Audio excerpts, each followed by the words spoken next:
London. Well, as we come out of the pandemic, as we look to the problems that many people are facing around mental health, people are also battling to cope with issues around addiction. In some cases, as a result of prescribed drugs. In the US, you may know about the massive opioid scandal.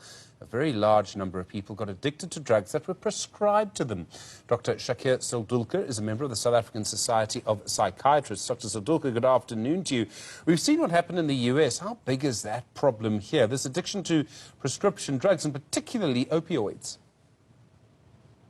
Hi there. Yeah, look, I mean, the US problem is much larger, on a larger scale, and on much heavier degrees of opiates. We have a problem primarily with codeine, which is very freely available in South Africa, and in fact, even without prescription.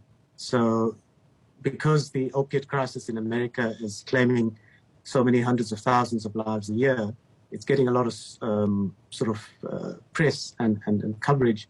We're not getting that with codeine because it's very subliminal, and it's being used by, we estimate in the region of anything between 11 and 25% of people in the country, knowingly or unknowingly, to kind of alleviate symptoms more than just pain. They're using it for sleep and stress and to help them deal with the difficulties that we're faced with.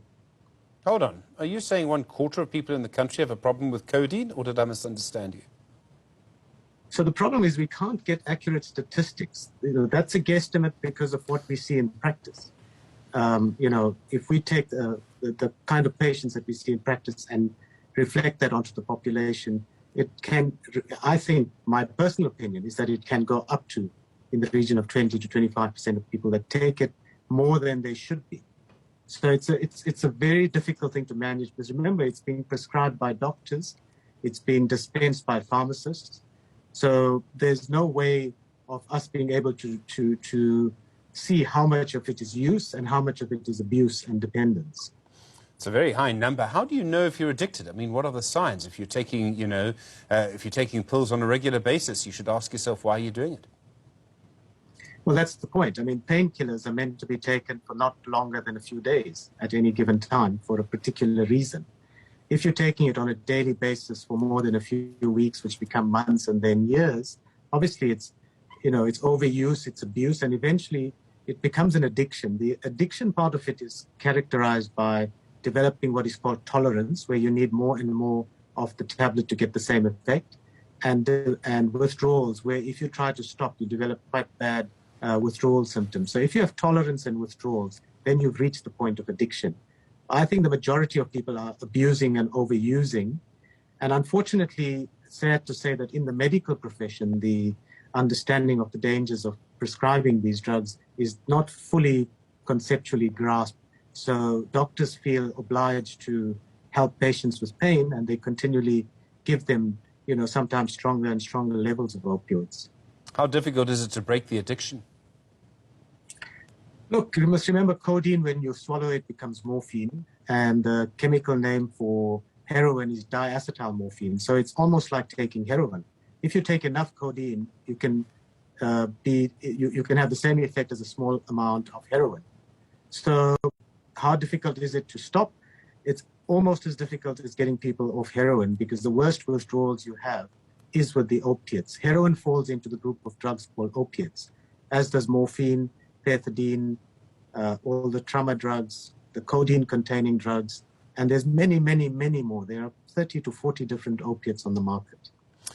There was a proposal, about 10 years ago now, perhaps, that there'll be a sort of register that all of the pharmacists would have to basically put in how many prescriptions or how many people, let me start again. There would be a national way of knowing if someone was actually having too much. What would happen is if they went to a pharmacy and they took some codeine pills home, they got the codeine pills, that pharmacy would be able to know how many other pharmacies had actually given them the same kind of tablet over a certain period. The idea was you'd be able to monitor it in a better way.